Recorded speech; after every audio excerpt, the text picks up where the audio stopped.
What would it profit? Ooh, profit a man to gain this world, lose his soul. No, it ain't worth it. It ain't worth it. Yeah.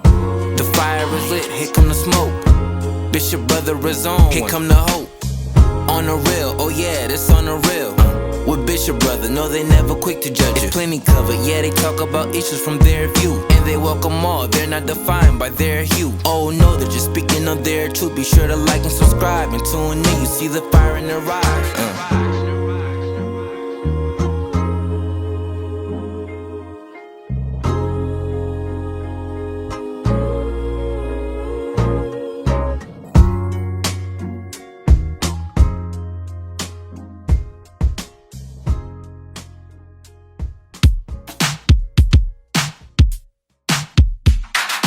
Warrior line, soul tribe, assemblies live, so come subscribe. Your soul's in trial, or simply tied. Your soul medicine, it gets revived. The warrior line, soul tribe, assemblies live, it's friendly vibes. Your soul medicine will give you life. You're a warrior, let's get this right. Warrior line, soul tribe, assemblies live, so come subscribe. You like rap, right?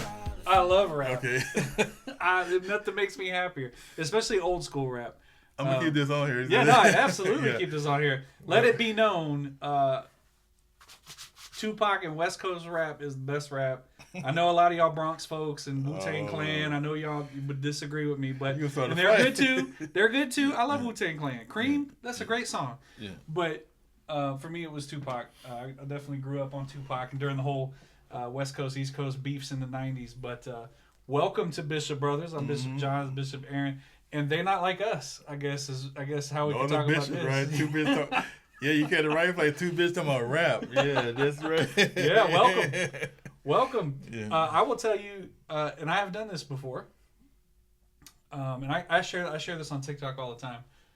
When we talk about worship music, now I love "Be Thou My Vision," "Amazing Grace." I love these songs. The classics. Love them, right? But I have been known, Bishop, in my own personal time, up in my own private space in my office when I pray and meditate. I have been known to listen to "Changes" by Tupac. Mm-hmm. So for me, music and rap, country, Irish. I mean, for Irish people, music is how we kept our culture, right, over time. So music is kind of ingrained in me. I love music, and me and my wife are very different when it comes to music. So my wife is a dancer, right? She does the jazz, the tap, the ballet. And so for her, it's about rhythm and music. Mm-hmm. For me, it's about words. Mm-hmm. I'm more poetic in that I like beats and I like that kind of stuff. But what I'm really looking for when I listen for it is words and meaning. Mm-hmm. So. Oh, man, this halftime show. I want to have a discussion for a while. This Kendrick Lamar halftime show, it just moved me. These 13 minutes. More people watch this halftime show, they're saying, than people who watched the landing on the moon. 134 million. That's just the United States. Yeah. And of course around the world and streaming, not even counting that. Mm-hmm. And so, it reminded me of this because I hear I'm gonna start with the pushback from it. Okay. Oh, I couldn't understand a word he said. Okay. It was boring. That's what I heard. So, I want to tell you a story. So, when I first joined the Navy, I, went to boot camp in my first duty station, and I had a friend that I met, and he loved country music. Okay. And I tell you, man. Now, what kind of country music? We'll get into that. That's not okay. We'll get into that. We'll get into that later. I was so limited in my mindset. I was so just prejudiced, a bigoted toward. I don't know if those are the right word, but just, man, no, dude. You just want to have. We're friends. I'm like, listen. When they were listening, when they say, Aaron said, just I got a song. This country. I said, I won't even receive. I just dismissed it. I'm not doing. Finally, he made a deal. Finally, he figured out. He didn't win his souls is wise. He won the country. He chose the wizard. He said, okay, let's do this. I'm gonna listen to some R&B because he didn't listen to much R&B. He listened to it, but he didn't listen to much. Okay. He listen to country music. I said, okay, let's Okay. deal. And right. so I said, you first, because you ain't playing this game, right? So whatever song I played, I forgot. It's been just more than 40 years ago, so I remember the exact songs. Mm-hmm. And it's okay. He got through it. He liked it. Okay. And then I listened to his country music, and I listened to it, and I'm like, I felt like I could still feel the visceral. I forgot the name of the song. You know what I'm saying? Visceral. So I remember my reaction to it, and it was so beautiful. Mm-hmm. It was beautiful because of what you just said. What I found that day is country music has the most powerful lyrics. Yeah. I see why people can be drunks. Yeah. You can listen to a beautiful sad song and sit at the bar and drink all day long and feel good about it. Because to play it again, Sam. You're not wrong. They got the most beautiful lyrics. Well, I'm being about country music just got the most beautiful, and I fell in love with it ever since. And the reason why I was so limited is because I wouldn't listen. And so many people were limited and missed what Kendrick Lamar did at the Super Bowl halftime show because they heard this one word, he's a rapper. And they immediately cut it off and wouldn't give it an opportunity. But people are finding out now, when you go and analyze it, it was such a beautiful show. Yeah. And this is Black History Month. And it was so, come on, the culture, right? It was so beautiful because it was so black. Okay. Now, people gonna miss what I'm saying, think I'm being racial. I'm not being racial, I'm being cultural. And that's a difference with a distinction. Yeah. Mm-hmm. See, you should love your Irish culture. Yeah, of course. Nothing I should say should make you feel bad because I don't want to hear it about your Irish culture. Right. That's my I got to deal with that. Yeah. Because you should love and honor your, because that's who you, John G is. Yeah. His Irish culture. That's who you manifest to be. Yeah. No matter where you go, you're a Navy, but you still, that's the culture you come from. Mm-hmm. And it was so black.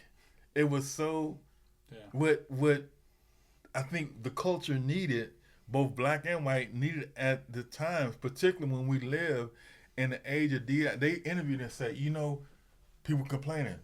And I watched this in real time. I noticed it first. I'm like, hey, there's no white. There's no. After when he went, he started on the car. Yeah. Then he goes to and I'm like, then with the peekaboo. Yeah. And I'm like, I see a lot of white clothes on. Yeah. I say, there's no white people in this. Yeah. I said, this is gonna. And we started. People are gonna lose. She didn't even know. Actually, I didn't even notice. I didn't even notice it to the end. Yeah. Hey, there's no white people. You know why? Honestly, I didn't even think about it until you just brought it up. There is no white people in there, and it was blowing. You don't think it was blowing. Oh, it was going. They was going. Not on pretty much Twitter and the Blue Sky. It was going. And so the thing about, he said, why? He said, because I got to, in this space, in this moment, I got to tell the story of how it would be in the space that I come from. Mm-hmm.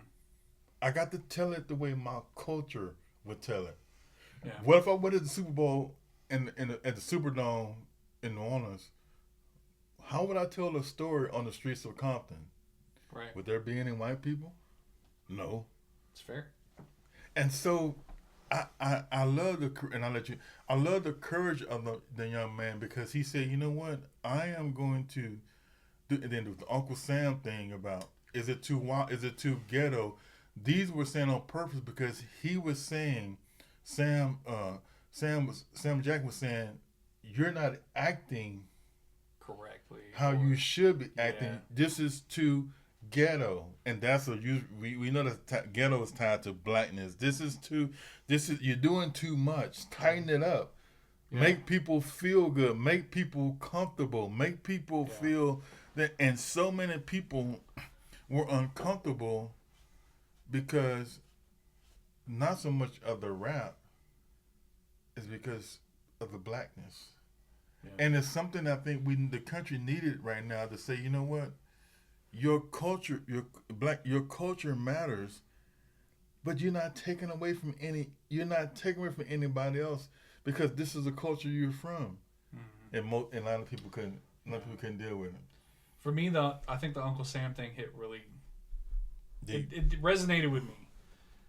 This idea of like Uncle Sam, and I thought it was just amazing that it was Samuel L. Jackson that did it. I thought it was that was perfect. Yeah. But I really appreciated how he would do a part of the set, and then Uncle Sam would step in and go, whoa, whoa, whoa, whoa, whoa, tighten up. You need to fix I remember. Now, the way I grew up is uncommon for how most white kids grow up. You grew around black people. I grew up. My father is a black man, right? Yeah. Like nobody realizes that, but the man that raised me is a black man from D.C. Yeah. And the mom that raised me is a Mexican woman from Mexico City, right? Yeah. So, and I grew up in a house with 12 other kids, and it was me and 3 other white kids. Everybody else was Hispanic or black. You're telling you to write the book, right? Yeah. Well, yeah. I'll get there. I'll get there. Eventually, I'll write about me. But growing up that way, I did not grow up in a typical suburban whiteness, right? Yeah. For lack of a better term, right? I grew up in a true melting pot where I heard Tejano music. I was in love with Selena, right? When Selena died, it broke me. Right, like, and most white people are like, yeah, it's sad, but like it hurt me. Like even when I hear Selena songs now, I'm taken back to that day in the Alamo Dome where I was watching the Spurs play as we found out she'd been killed. Right. So, for me, I had grown up in a place where I was exposed to the reality of, I love Dr. Dre and Snoop Dogg, but I was being told by other white people like, this stuff is ghetto. You shouldn't be listening to this kind of stuff. And so for me, that resonated with me, this idea of Uncle Sam continually interrupting or stepping in and going, you need to tighten this up. You need to fix this. You need to make people feel good. Because if you listen to Tupac in the 90s, none of his music was about making people feel good. He had very politically charged songs. So for me, I don't know. For me, it kind of took me back a little bit to those days of, that authority figure stepping in and saying, you need to fix this. I mean, I remember I used to have to sneak around with. Here's a funny story. When Snoop Dogg was at the Olympics, we were at the house, and I had my parents over for dinner, and my mom was saying how much she loved how Snoop Dogg's like the grandfather, like America's grandpa. And I folded my arms. I looked at her. I said, "You put me on restriction for 2 weeks when you found out I had the album Doggy Style. Wow. You put me on you remember that?" And she's like, "We're not talking about that." Yeah. Oh, okay. But it just reminded me of that whole. You need to tighten up. You need to figure. Make everybody feel good. Well, it ain't about making you feel good. It's about making you feel. That's how I took it. And the beauty of the culture, it is what you're saying. White people love this stuff. This guy does. However, do you love it on this stage? See, right. we and he said, you know what?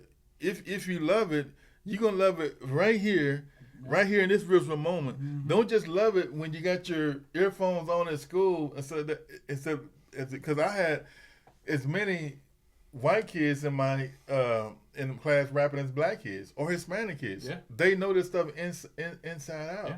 And so they're not afraid of it, but it's the ones who are afraid of it, who like it, but they don't want to expose it. And what I love about it is how he was so ungimmicky.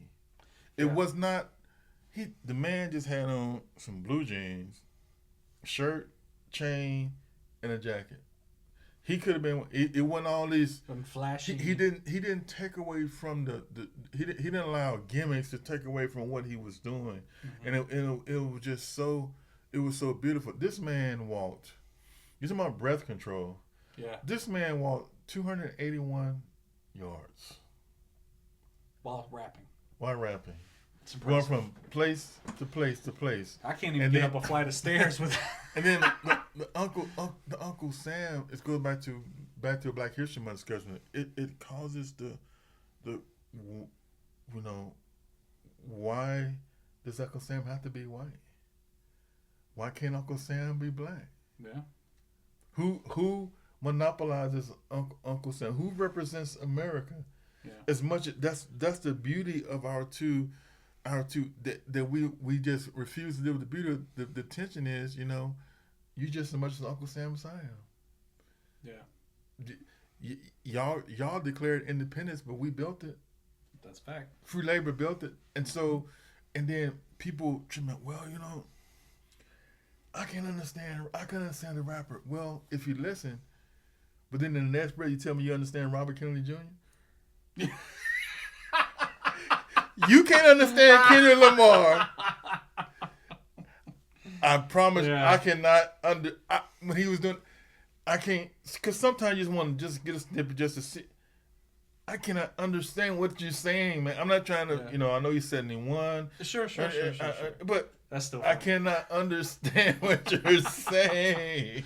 Yeah. Please, interpreter, come or, up. Yeah, it's like, but you gotta understand Kendrick Lamar. Do you really want to understand it? It's like, I think you hit the nail on the head. Do you want to understand it? Number one. Yeah. And so, like, I'll tell you when I was coming up, I was probably 8th or 9th grade. Bone Thugs and Harmony came out. Mm-hmm.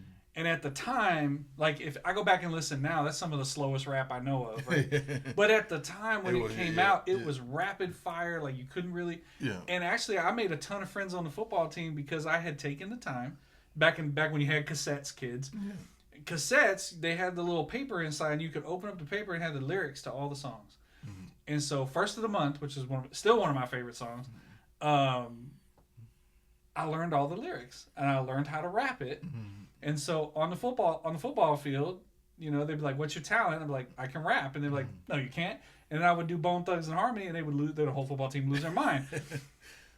But here's the difference: I heard it, I liked it because I'm poetic in how I approach music. I wanted to hear what they were saying. That's the trick. I wanted to understand what Busy Bone was saying. Mm-hmm. I wanted to understand what Kendrick Lamar... My older two sons who live up in Seattle, Kendrick is their idol, you know, in terms of music. Mm-hmm. They love Kendrick Lamar. Mm-hmm. Love him. So I'd had interactions with him in the past. I don't follow modern rap as much as I do the older stuff. Yeah. I think I'm turning into an old head. I think that's what's happening. Oh, gee. But I don't want to admit it. Yeah. But when I heard it... The first time I heard that, because I've heard that song before, the first time I heard that song, especially They're Not Like Us, I didn't understand what he was saying, but guess what I did? Well, now we can't go back to the back of the cassette tape, but we have this little, like, the entire knowledge of the world is sitting right here. Right. And I looked it up. I didn't even know about the beef with Drake. Mm-hmm. Didn't even know about it, right? Because I'm kind of out of that sphere now. You're right. But then I started to understand, and then it started to make sense. And then, you know, the whole A minor lyric, I was like, oh my God, like, this is mind blowing. But here's the problem. I wanted to understand. Yeah. That's the problem we have. Yeah. People don't want to understand, they just want to complain. And sometimes, with this shows who've been out through American history, whether it's ending slavery, women getting right to vote, civil rights. Sometimes we have to be force-fed truths to deal with truths. Mm-hmm. This is what we got to be. But when we water it down to try to appease, what going how this ties to the culture is people. I have never met a person who's truly serious wanted something because they were just getting something. I used to always tell my evaluators in the Navy, evaluate me on what I do. Mm-hmm. Don't give me anything. Because I want to work. And most people like that. Most people don't want to be given anything. Yeah. And this whole DEI movement, this whole movement to say, you know what, people are getting something based on something that, some type of, because they're just sex or they're just color, something that it's really not true. People work hard. People work hard for what they get, and most people don't want anything give them to them. Right. Because if you give it to me, guess what? Then you can take it. That's but right. if I earn it, then it's mine. And then if you do take it, it doesn't change the fact that I earned it. Yeah. And that I fought for it. And Kendrick was saying, I earned my way here, and I earned to be who I am, and not to try to be anybody else, because then I'm not being true to myself. And the whole DEI thing is so stupid, because people that want things, that fight for things, most of the time are not given things. Most of the time they earned it and they qualified for it. Yes, you always got somebody who slipped through the cracks and things like that. But most people don't want to be given things just because they showed up. I agree, and I think that probably the other thing that struck me, and it's probably just because this was going on while this halftime show was happening, right? Well, actually, the fallout from the halftime show. So, I enjoyed the halftime show. Now, I'll be honest, I didn't understand all the symbolism in it, but guess what I did when I didn't understand something that I saw? Guess what I did? Take a guess. Research, right? Yeah. Oh, what does that mean? Yeah. So I can, because I want to understand what the point he's trying to get across. I want to understand it. I'm not from the culture, right? Like, I enjoy the culture. I sit adjacent to the culture. I'm a fan of the culture, but I'm not the culture, if that makes sense. So some things I'm not going to understand, but that doesn't mean I can't seek to understand, right? At the same time this is happening, over in Ireland, there's this rap group called Kneecap. They're from West Belfast. They're Irish Catholics. And they rap about British occupation. They were given an award from the British government, like a grant in our terms, to work on a movie and some stuff. Well, when they started talking about this pro-Irish, pro-Republican movement, they sued Kneecap to get the money back, right? They want to take it back because they're like, we don't want to be supporting that Irish nationalism, right? This idea of Northern Ireland leaving and going back to the Republic. Well, they lost in court around the same time. So they did they did this song, and the name of the song is Chucky Our Law, which actually means our day will come in Irish, right? Take Fate Our Law. And again, we're back to this, I don't want to understand you. Oh, you're from West Belfast. Oh, you're Irish Catholic. We're done with you, right? And so to me, it hit a chord when I'm starting to see these posts about it's just mumble rap, and I don't want to hear that, and it resonates with me in what's going on in on my side when I see Kneecap hearing the same thing from the British public, and so to me, it struck a nerve, and that being he's putting out art. And I think when you put out art, there's a part of that art that's for you and your culture, and then there's a part that you're seeking for people at large to understand you.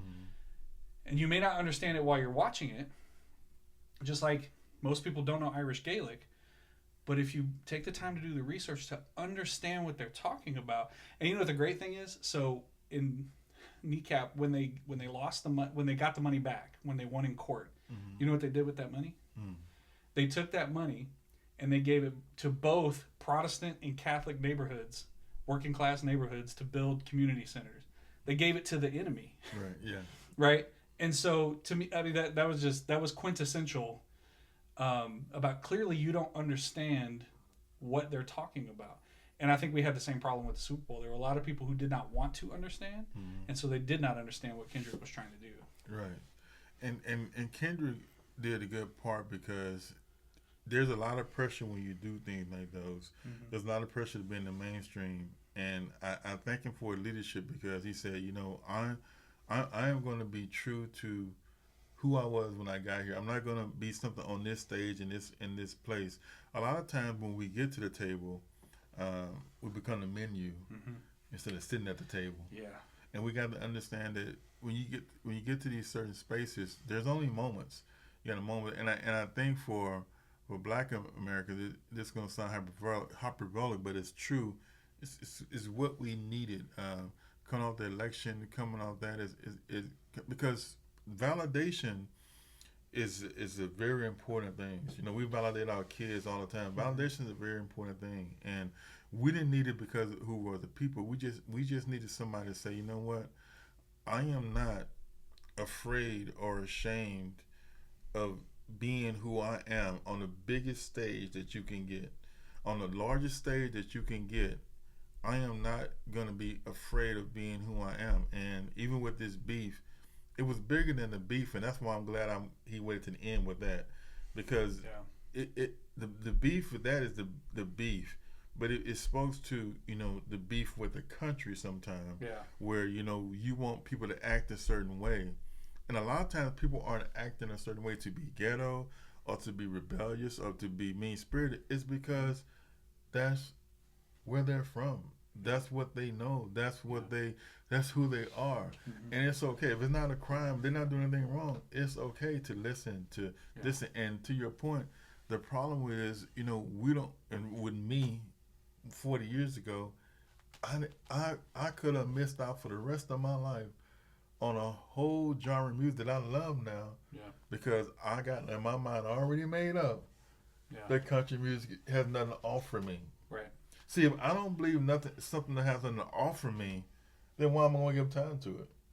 We don't give time. If I don't feel I can learn anything from it, and so when people cut themselves off, is when we gonna mature and say, you know what? Okay, I might not understand it, but what can I glean from it? How can it help develop me? Yeah. How can I grow from it? Absolutely.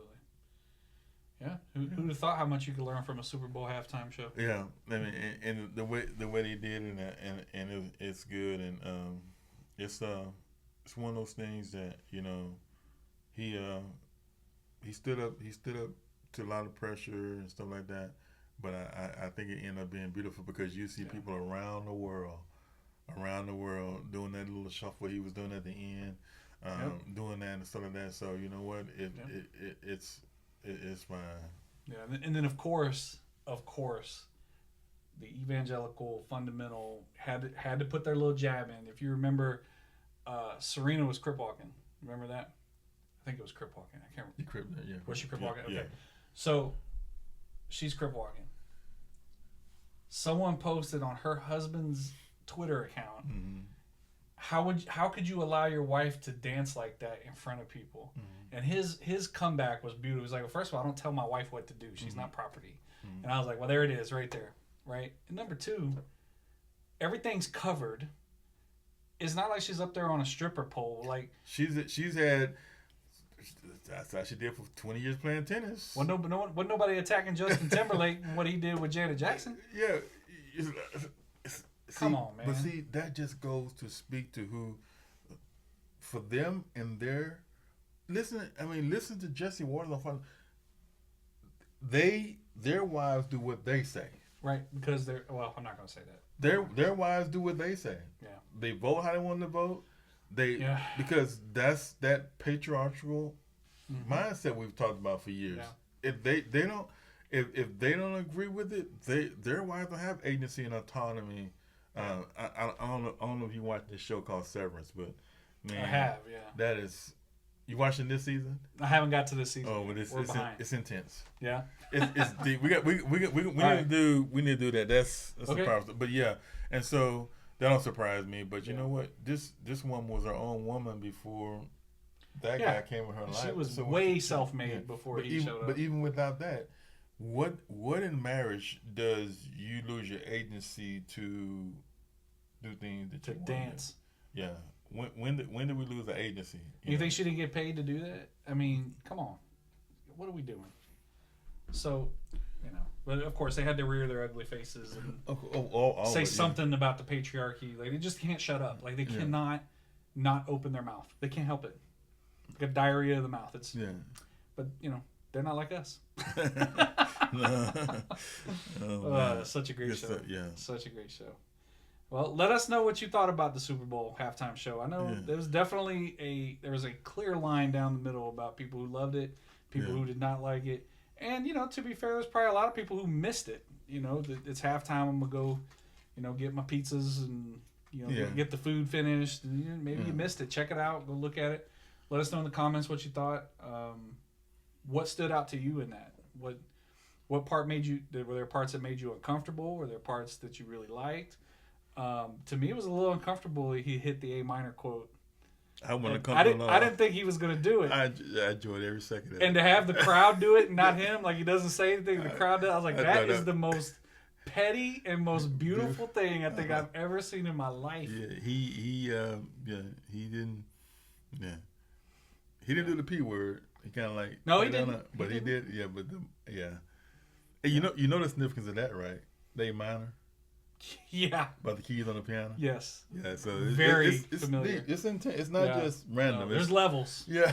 There's levels, and I think if you would take the time to research, especially if you're like me and you come from a place where you're not your culture, maybe your culture adjacent, maybe you're not nowhere near the culture, and you're just trying to understand the point he was trying to get across or some of the points he was trying to make.